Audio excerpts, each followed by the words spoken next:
Estoy en la ciudad de Santa Cruz junto al ex ministro de Gobierno, leal al movimiento al socialismo y al presidente Evo Morales, el doctor Carlos Romero Bonifaz.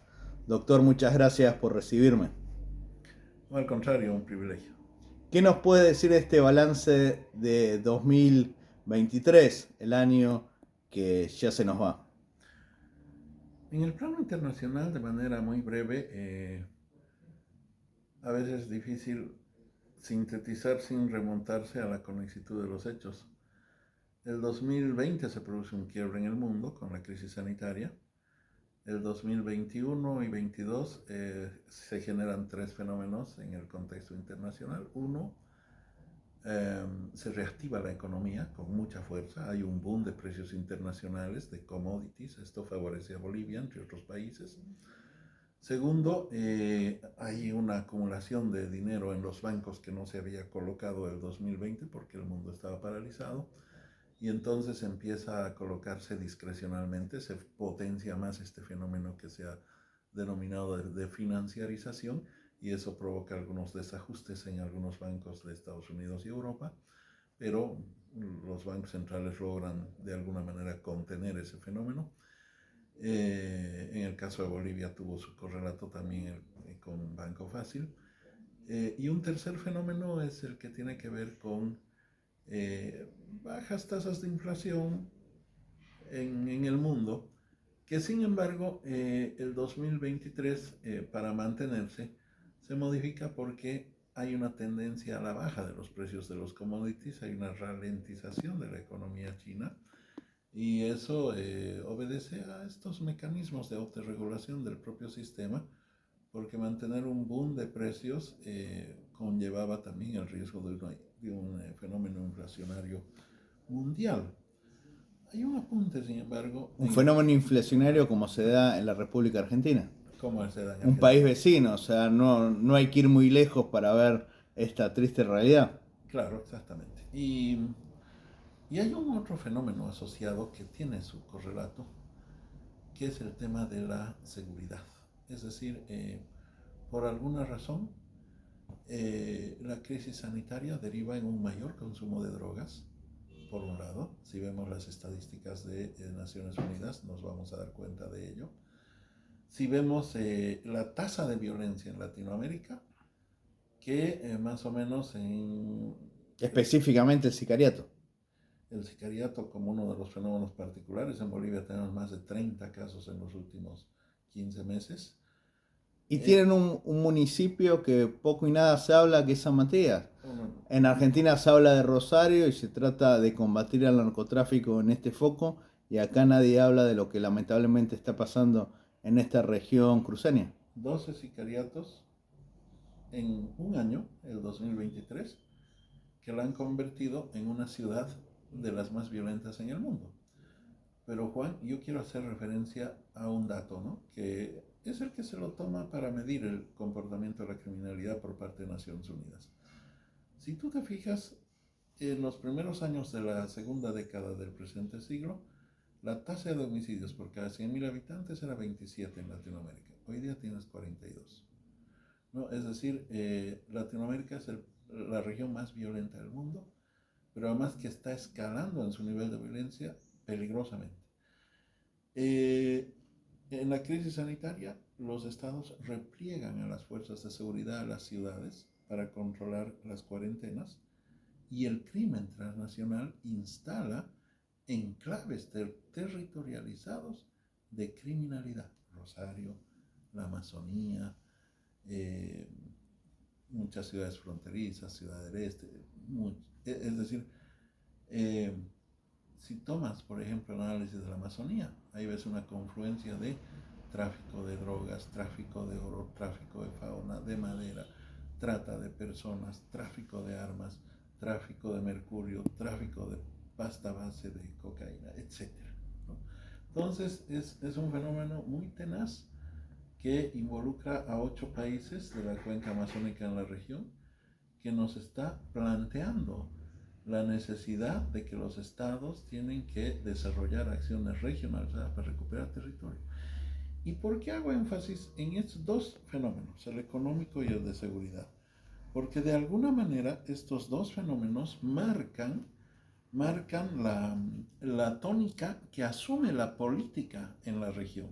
Si tú te fijas, Juan, la modificación en la relación de fuerzas en Chile, por ejemplo, entre Boris y Kast, tiene que ver con el problema de la seguridad. Chile se preciaba de ser el país más seguro de Sudamérica y resulta que tiene graves problemas, sobre todo en la frontera norte. Ecuador, ¿no es cierto?, ha sido lamentablemente víctima de dos magnicidios, el de un alcalde y de un candidato Candidatos, ¿sí?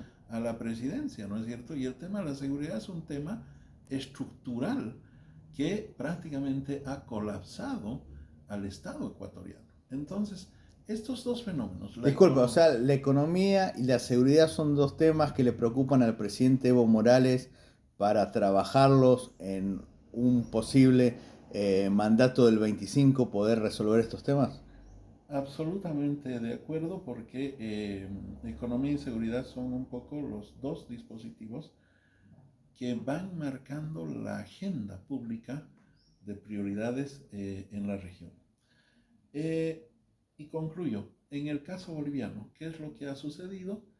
En Bolivia tenemos nosotros una situación crítica en lo económico, una balanza comercial, por ejemplo, que ha superado los cálculos más pesimistas, Juan. Los cálculos más A pesimistas, pesar de que gobierna un economista, porque muchos lo presentaban como el Messi de la economía y lamentablemente este señor no está pudiendo resolver. sí, efectivamente, los cálculos más pesimistas de reducción de las exportaciones en términos monetarios hablaban de un orden de los 2.000 millones de dólares.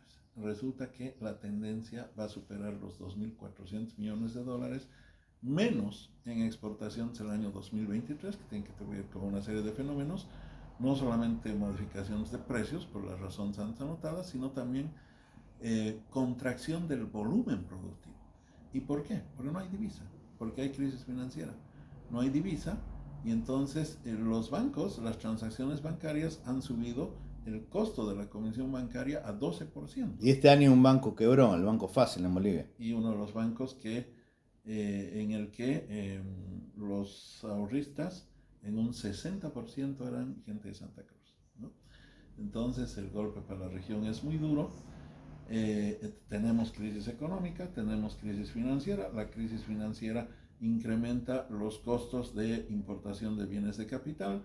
La elevación de los costos de bienes de capital constriñe la producción, no solamente agrícola, sino también minera en el occidente. A esto se suma caída de precios en el mercado internacional, 27% menos de inversión extranjera directa en Bolivia el año 2023, una tasa de inflación que el propio INE la reconoce en los productos de canasta básica de 8%. Claro, si tú tomas el índice de precio al consumidor, tienes que sacar el promedio de 60 productos que incluyen computadoras, vehículos. Pero si tomas solamente 15 de la canasta básica, han subido promedialmente en 8% en los últimos 15 meses.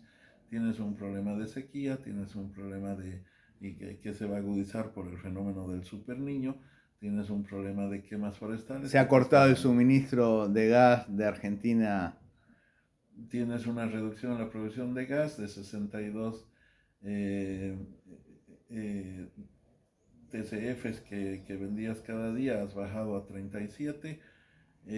Tienes a su vez un incremento terrible en los costos de importación de combustible, graves problemas logísticos, de disposición de flujo, que han determinado que haya escasez, filas, incertidumbre, ha golpeado también a la producción agrícola, particularmente cruceña. Luego tienes graves problemas en la seguridad. Bolivia nunca ha estado inscrita en escándalos mundiales de criminalidad vinculada al narcotráfico como ahora. Un aliado político como es el presidente de Colombia ha dicho que lamentablemente Bolivia ya no solo produce y exporta drogas, sino que también es guarida de capos del mundo Narcotráfico. criminal, como a propósito del caso Marcet, ¿no? Entonces, ese es un problema muy, muy complejo, muy tenaz, porque además Bolivia está escondiendo la información real de las reservas internacionales, mucha información clave del INE, no se hace censo y ojalá que se Incluso pueda están hacer. vendiendo el oro, la Están famosa ley vendiendo, del oro. sí, están aplicándola en contravención a sus Y que no límites. permitieron a los legisladores ver las reservas de oro, a ver si hay Y, la cantidad que el gobierno dice. y también han dejado de mandar los informes del comportamiento de criminalidad. La última publicación de los datos de Bolivia es la del 2019. Doctor, la última pregunta, usted que es abogado, ¿qué opina sobre las elecciones judiciales que se han postergado, que el gobierno no tiene intenciones, parece, de que se produzca el proceso electoral? El gobierno está en una estrategia de lawfare, de instrumentalización de los dispositivos institucionales, particularmente el Tribunal Electoral, el TCP, etcétera, contra el MAS, contra la candidatura de Evo Morales.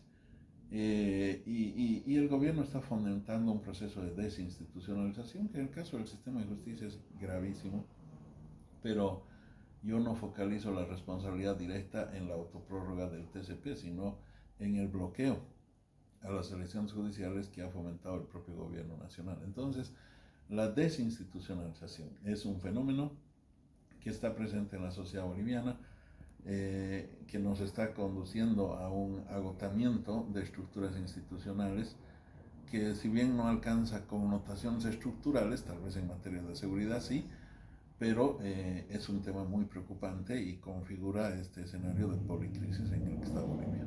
Muchísimas gracias, muy amable.